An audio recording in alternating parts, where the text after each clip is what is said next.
most of us have felt this split, listeners. Like spiritual on maybe Sunday, but then hustling like hell on Monday, praying for peace while secretly terrified we'll be broke if we slow down. Now, listeners, today's guest has lived inside that exact contradiction for years until he finally solved it in a way most people would call it impossible. He lost his mother in 2011. Spirituality saved him. Then success started calling, and the two felt like enemies. He wrote an entire book, Siddhartha Sets a Goal, just to answer one question for himself. Can you be truly awake and still want to build something big in the world? So, listeners, please welcome my incredible guest, Philip Saparov. Philip, welcome to the show, and as always, it's really an honor to have you here. Thank you, Sana. Thank you so much for having me, and thank you for this wonderful introduction. Beautiful, beautiful. Philip, to begin with, we definitely explored your journey. You left New York City with just 5 weeks of money. You rebuilt your life from scratch. But then I think this is something which is it's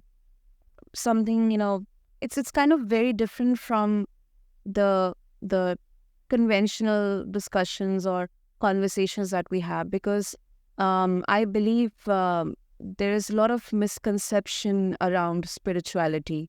Most people discover it because something breaks them down.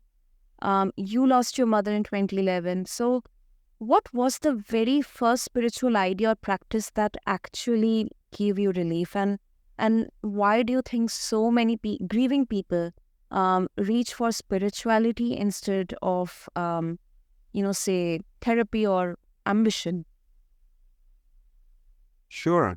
Back in 2011, when my mother died, it was a very difficult, devastating time. It was the first time in my life that I lost such a close person in my life.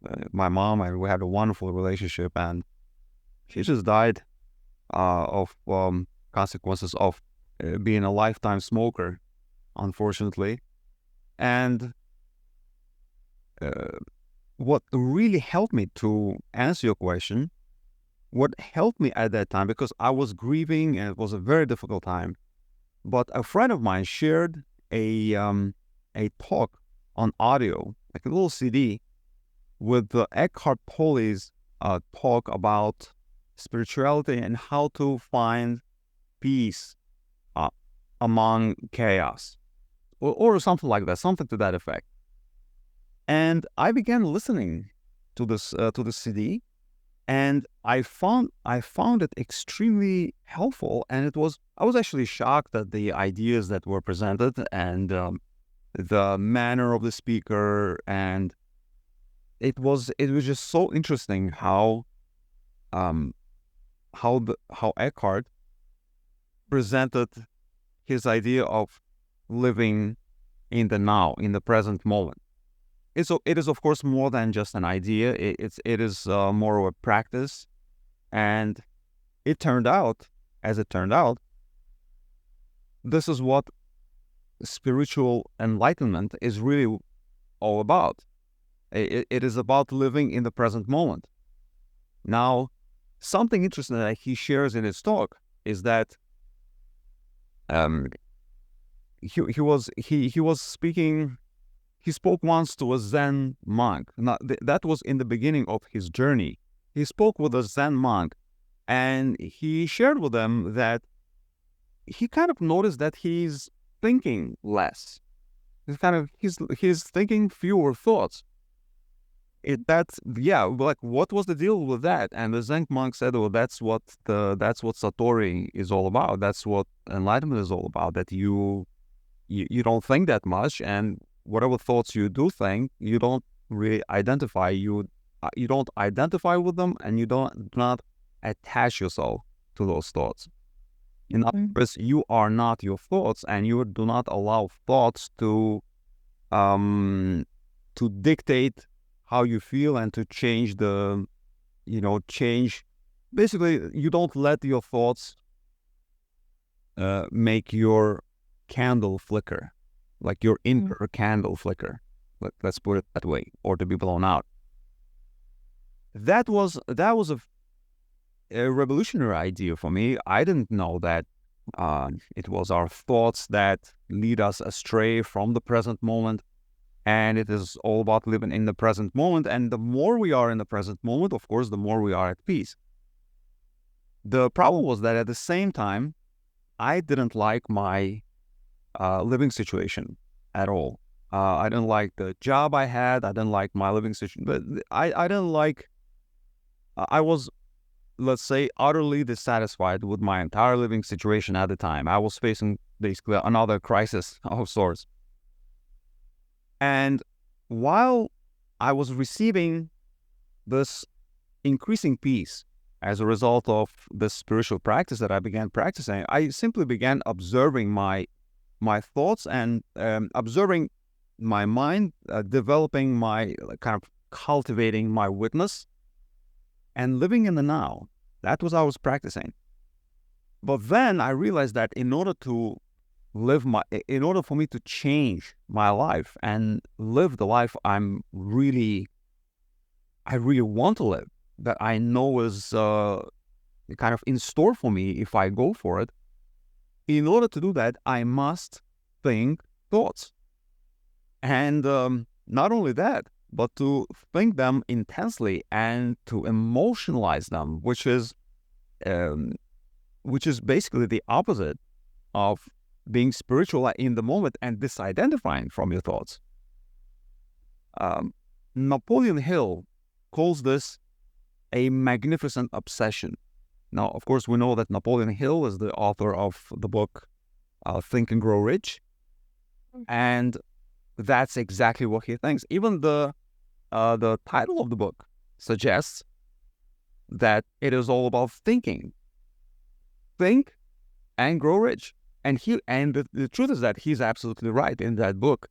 And like other books, such as The Secret and many other books that talk about manifesting, even my own book, I have a book about manifesting as well, called Manifesting Secrets. But manifesting reality is all about transmuting our thoughts into outward circumstances. And that became a conundrum for me because I wanted to make progress on the spiritual path, but at the same time, I also definitely wanted to change my life. There was no question about it. So that seemed like a big contradiction for me at the moment. And I kind of decided, I set on the journey to figure out that conundrum for myself. So what I began doing, I began thinking about it more, kind of contemplating it and still meditating a lot, which means that, in meditation, I wasn't thinking, I was just developing my presence. And I kept developing my presence while at the same time devoting some time to thinking, contemplating, and making certain plans for myself. And I just kept going with that, and I would take a lot of notes. Put them in my Evernote app. And at some point, I eventually, somewhere along my journey, I came up with a practice that I eventually called the AIM wheel, where A stands for awareness, I stands for insight, and M stands for manifesting. And I came up with that practice. I shouldn't even say that I came up with it. It kind of came through me. It was kind of revealed to me because I kept asking that question. And out of my subconscious or through my subconscious mind, from infinite intelligence, this practice came through. It came through that I was practicing that one, and I can talk about it in more detail in a second. And at one point, I realized that I should write a book on, because that conundrum was pretty much solved for me. So I wrote that book. I wrote the book called Siddhartha Sets a Goal, Mm-hmm. in which the premise is it's pretty simple. Initially, because we know from the Buddhist lore, from the story of Siddhartha, who later became the Buddha, Mm-hmm. he left his palace, and he was a son, he was a prince, he was a son of a king. So he had everything. He had everything going for him. He had a pretty easy life, and a life of luxury. But, well, without going into the whole story of the Buddha, in order to become the Buddha, he had to make a decision and set a goal for himself. He wanted to achieve enlightenment. Now that was a goal for him, and he set that as a goal. Essentially, that's what he did, because that's what he wanted. He desired enlightenment, and he was intentional about it. He kind of sneaked out of the palace. He cut off his hair. He changed his robe into just like a monk's robe, and he became a mendicant monk. He would just live on one bowl of rice a day and just practicing austerities and all that stuff. So without going into that story, which is a very beautiful story, eventually he achieved enlightenment, and of course, on his path to enlightenment, he had to realize that all goals need to be dropped. So that was no longer a goal, and so the enlightenment was a goal until it had to be dropped, and then enlightenment happened. So it was a magnificent journey for Siddhartha, but it's just very interesting. Something very, very interesting that I noticed about the life story and the journey of Siddhartha on his journey to becoming the Buddha was the role of the mind. Siddhartha was a very intelligent young man. He was a very intelligent man of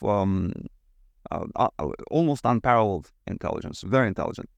And he used his mind to take him about probably something like 80, maybe to something like 80 to 90% of the way towards enlightenment was achieved by thinking, not by just meditating. This is something that spiritual teachers don't talk about.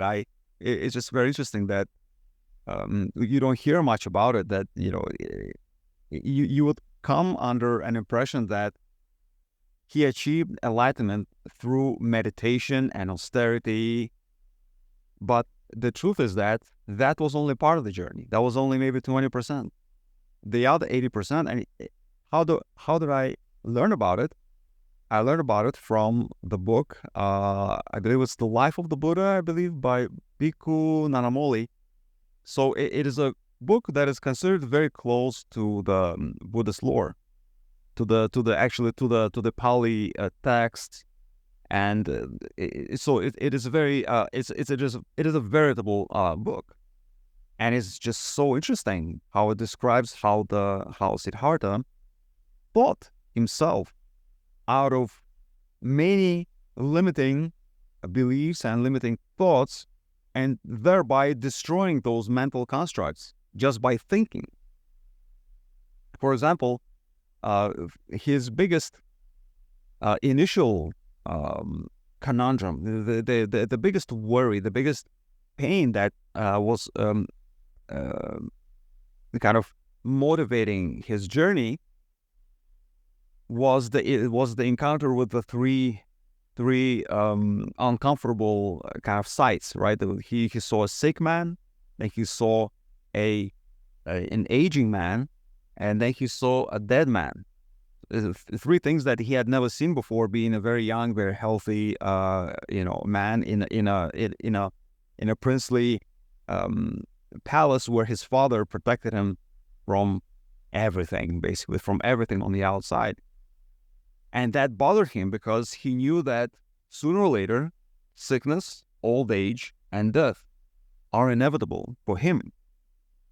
even for a prince like himself. And that caused him a lot of trouble. And that motivated him to go out and pursue enlightenment so that he would be free of these worries. And the way he overcame these worries was not by meditation. Those worries did not go away at the time of his enlightenment. That did not happen. What happened was he actually sat down to think about them. And he logically, I cannot recall exactly the verbiage that is used in the book, but he sat down and he logically came to the conclusion that pretty much something along the lines of, since everybody is given to these to these calamities, basically 3 calamities: the sickness, old age, and death. And he's just one of the human beings who are all subject to that. Worrying about it makes no sense whatsoever, since it is absolutely inevitable. There was no sense worrying about it, and he made an argument like that for himself. And in the book it is described how he talked about it logically about sickness, then he applied the same logic to old age, and then the same logic to death. And he says the fears of sickness, getting old, and dying left me. So they left him not as a result of meditation. They left him as a result of contemplation, actually very clear and logical thinking, and very courageous thinking. So that was a very interesting revelation for me. Something else that I found is that human beings can be situated along a certain spectrum. There's a certain spectrum. And what is a spectrum? It's just a line that connects two extremes. Now, on one extreme, we have doing, or extreme doing, someone who just engages in activity all the time. Someone very, very active, very goal-oriented, very mind-oriented, and very much into doing and being very, very active. Someone like Tony Robbins, for example, or Elon Musk. Someone who's extremely active and just doing things in this world. Just constantly manifesting outcomes, creating new things, products, businesses, and so on and so on and so on. Now, on the other end of that spectrum, we have someone that Eckhart Tolle calls a frequency holder. What is that? It's a person who lacks all ambition whatsoever. And you and I, we all know people like that. We all know someone who just lacks ambition whatsoever. There's no ambition, and sometimes people like that become they come under criticism. Oh, why don't you go out there and do something? You're just like sitting here and so on and so on. And the truth is that there are people like that, and it is part of their neurology. It is part of their neuropotential. They come from the factory just being very, very agreeable with the outside world, and they do not seek to change it. And they would rather surrender to it. And they are like that by nature. Sometimes, quite often, a problem comes that people don't understand that they come from the factory predisposed towards one or the other end of the spectrum. So some are more of doers. Others are more frequency holders. Like they just like to simply be. So in fact, these people are naturally a little bit more enlightened. In fact, they're enlightened in a spiritual sense, because they're just more at peace than everyone else. And while everyone else is hustling, they're kind of relaxed and they're fine. So Eckhart Tolle was actually like that. I mean, he still is like that. He came from a factory, being a very, very kind of very, very low key, very kind of passive person. And we all know people like that. Perhaps Ramana Maharshi. Mm-hmm. he was like that because he became enlightened at age what, like 15 or something. He was very, very young, and he didn't have any ambition whatsoever. All he wanted to do was to just be, and that was him. Now, i- we can talk about it in terms of um, previous lives, or in terms of reincarnation in previous lives. So maybe Ramana Maharshi was someone who, for thousands of lives, maybe he was more active, and finally he came to this world in this incarnation. He came to this world just already pre-enlightened, so to speak. He was almost enlightened already. He started having difficulties around other people and everything. Then he went to a temple to join a temple, and then he just stayed there. And the people who were at the temple, they recognized, the kind of specialness of this boy. But he became enlightened there, and all he did was just walking towards his favorite mountain, hanging out among animals who they loved him, and he loved them. And then he delivered talks with people. But it's just very, very important to understand that this spectrum exists, and everybody listening today on this podcast is somewhere along the spectrum from the factory, as a factory setting. And if a person who is towards that side of the spectrum, where you're more of you're more into being rather than doing, sometimes society and other people, institutions, they will push you to become more ambitious, and that's where unhappiness begins. And the more ambitious you become because someone else told you to be so, the more unhappy this person will probably be. Because now this person pursues things that they think they should be pursuing, but they're not necessarily in alignment with that person's neurology and so on. And on the other hand, on the other end of the spectrum, again, people like Tony Robbins, Elon Musk, and basically all the entrepreneurs who absolutely love their businesses, they're completely invested in them, and they live and breathe their businesses. These are people like that.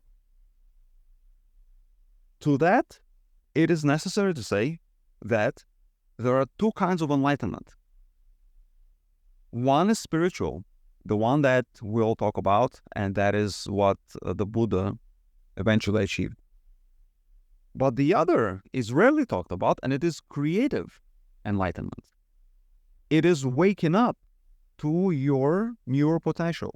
It is waking up to how you actually came from the factory, knowing exactly who you are. And if you happen to be predisposed to be creative in this world, to be very agentic, to create things and to do and to go out and achieve, if this is your predisposition, you really should know that. You really should know that.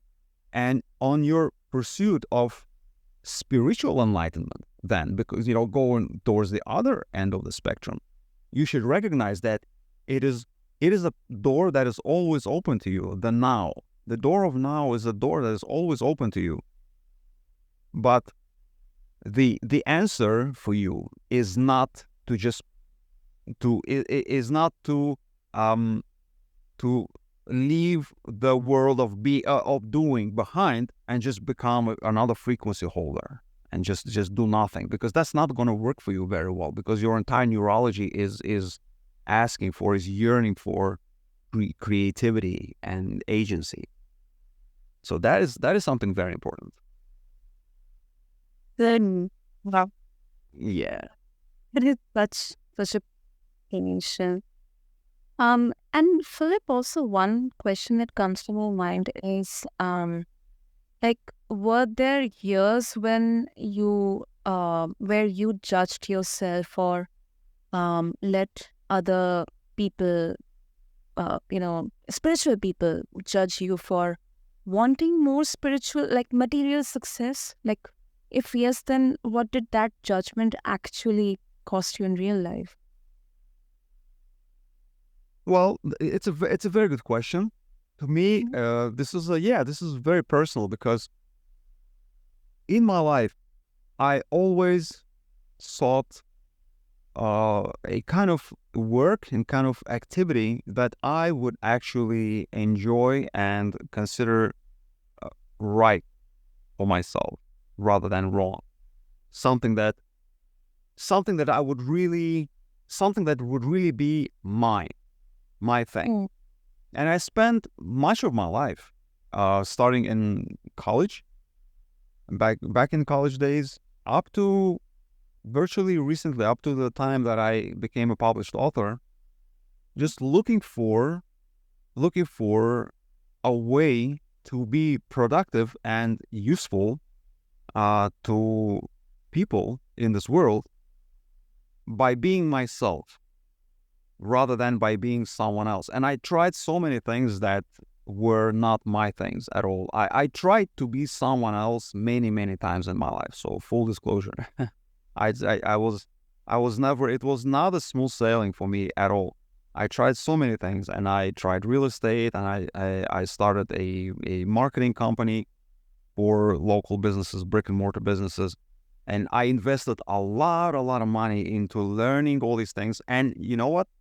I'm super, super grateful for everything I've learned as a result, because it is, in order to succeed in any endeavor, to really set a goal and succeed at it, you really know how to go about doing that. So if you want a successful business, if you want a profitable business, you really should study entrepreneurship.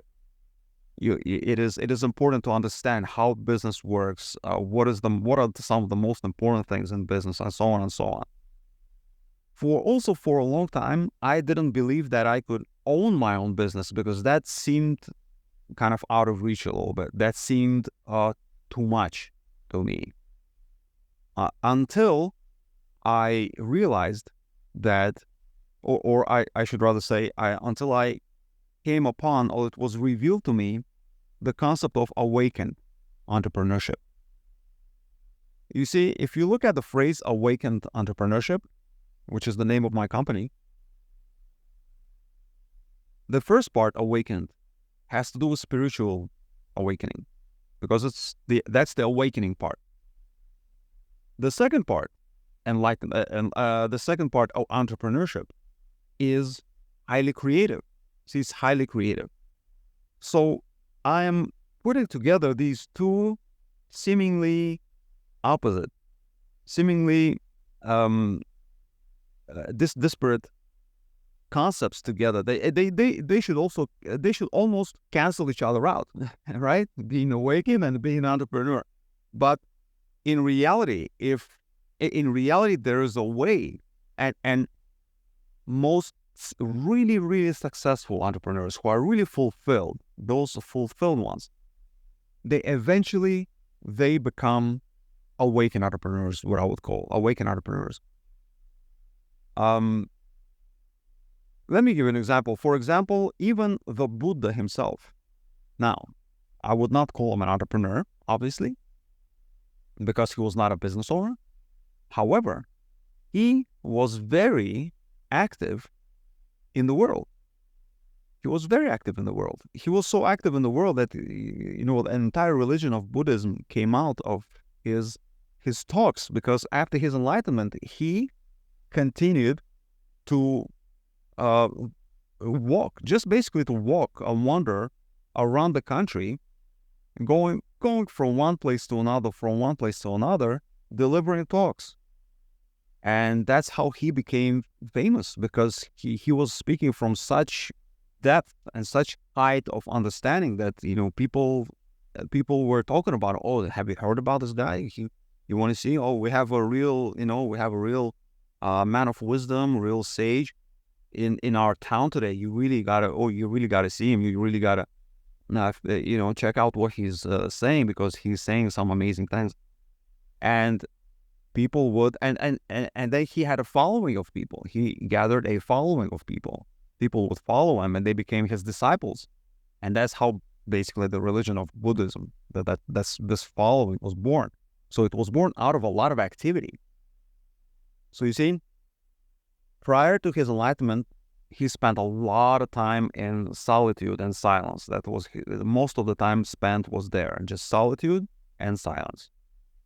But once the enlightenment was achieved, the Buddha engaged in a lot of creative activity. So I call that kind of awakened entrepreneurship, because again, entrepreneurship, it doesn't mean necessarily that you are starting a business. It comes from a French, the word entrepreneurship comes from the French word that means to undertake. Basically, to take something up, to do something that you didn't do before, to make something happen. And that's what he did exactly. He made it happen. He brought people into his circle, and he, just by being himself, he was 100% himself. Zero, what do you call it? The imposter syndrome, right? So zero imposter syndrome. Why? Because he was fulfilled. He was completely fulfilled. Zero ambition, zero thoughts, just talking about something that he knew absolutely. And he knew that it was, he was speaking the real, absolute truth. And this is what, that's what made his, that's what made it easy for him to amass such a following, because all he had to do was speak from the heart, and that was it.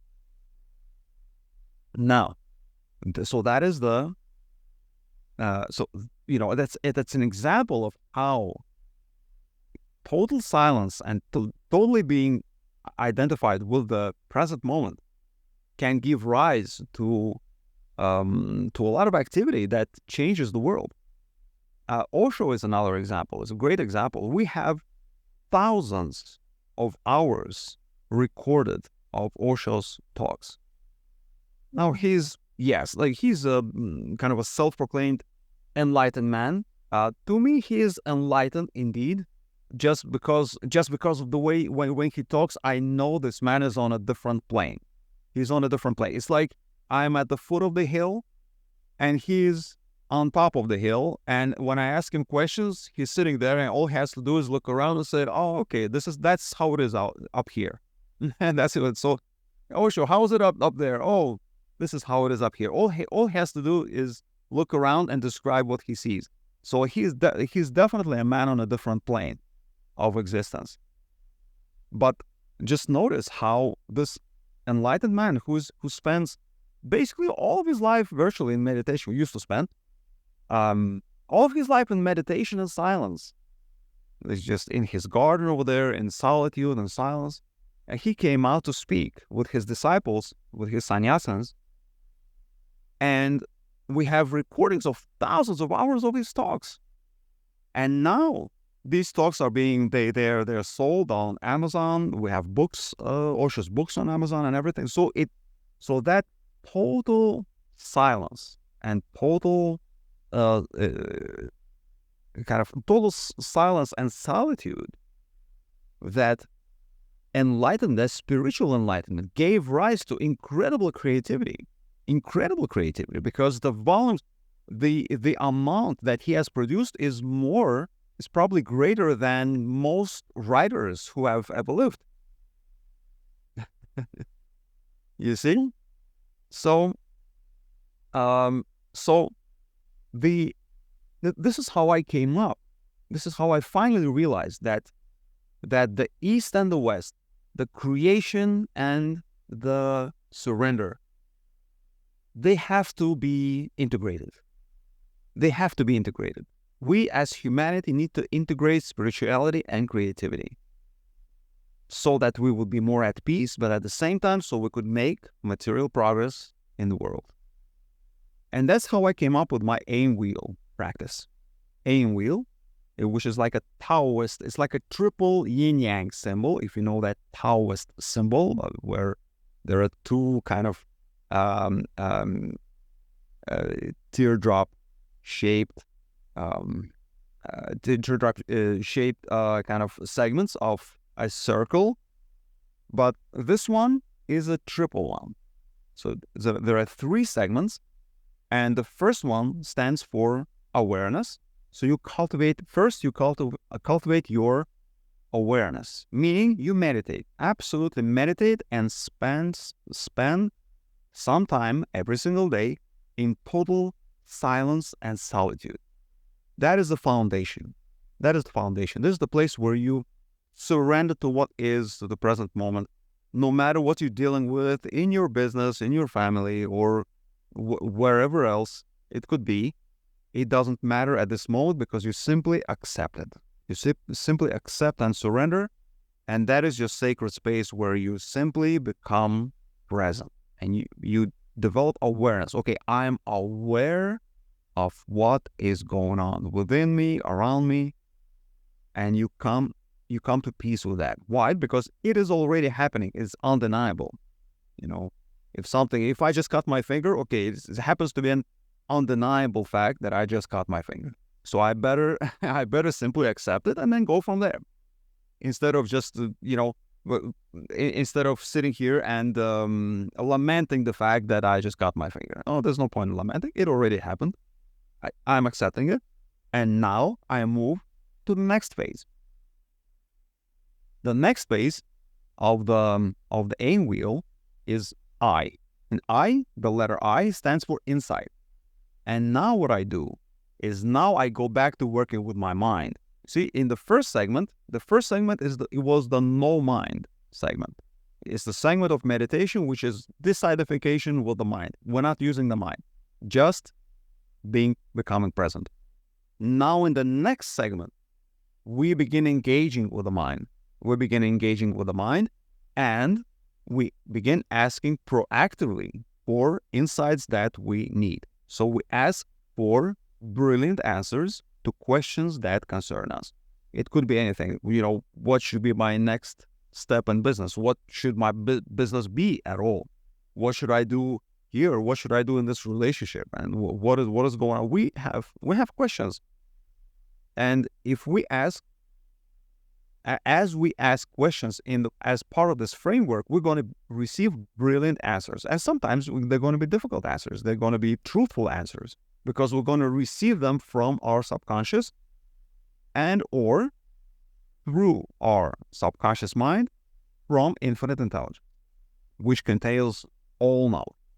That is when I speak about these things, it's not because I read it in a book somewhere, but it's because it is my personal experience. I've had personal experience with receiving insights that were not part of my conscious or subconscious mind. I just know it, and that's why I'm able to speak about it. And finally, the third segment it also belongs to the mind. So we have one segment. The first one is no mind, and then the two next segments are of the mind. So the second one was insight, and finally the third one is M, where M stands for manifesting. This is why I call it the AIM wheel, AIM wheel. The wheel turns, you enter with meditation, then you ask for insights, and finally, based on the insight that you receive, you are able to manifest the reality that you really want, a reality that is really good for you. The reality, your ideal reality. The more you practice the AIM wheel, the better answers you will get as to what goals to set, how to go about achieving them, and you will receive brilliant answers, and you will be achieving and manifesting your outcomes wonderfully, because you will be doing it in a very conscious way. That makes sense. Oh, so Philip, I'm very sure our listeners will be so much eager to kind of get a direction, a head start with your help as well. So if they would like to do the same, and they would also like to connect with you, get a hold of your book as well, know more about Awaken Entrepreneurship as well, what would be the easiest way? The easiest way is to go to podcastfreebie.com. Just one word, podcastfreebie.com. I prepared that little URL, so it will take you straight to the registration page for my mini course. It's a free mini course. Just put in your name and email, and you're off to the races. And in the mini course, I teach you that method. I teach you the AIM wheel method, all the fundamentals of it, and you can start practicing it immediately. Exactly. Listeners, I'm gonna have all the links in the show notes, so that you can easily connect with Philip. And I think, um, what I realize is the problem, which we kind of think that we had to choose between meaning and money, Yeah. like one cancels. I think the real betrayal isn't wanting both. Maybe the betrayal is pretending we don't. So to all the listeners, if you're feeling that split inside you right now, it's absolutely fine. The part that wants to meditate at sunrise, but then the part that also wants to close a six-figure deal by lunch, you are not broken. And Philip beautifully helps us realize You are not. You can do both. You can do that. Exactly. And I think we are just next in line to figure this out. So, Philip, thank you so much, because I know it's not easy to, um, you know, explain this and give just an easy answer. So, thank you so much. This was really much needed. My pleasure. My pleasure, Sana. Thank you so much for having me on your podcast. Thank you. And listeners, I urge all of you to check out Siddhartha Sets a Goal. Link in the show notes. Refer to them along with this episode on your favorite podcast platform. And to every single one of you carrying the same quiet war inside, you don't have to choose between your soul and your ambitions. You just have to stop letting other people's unfinished arguments decide for you. Until next time, this has been Cosmic Confluence. I'm Sana. I'll see you next time. Thank you.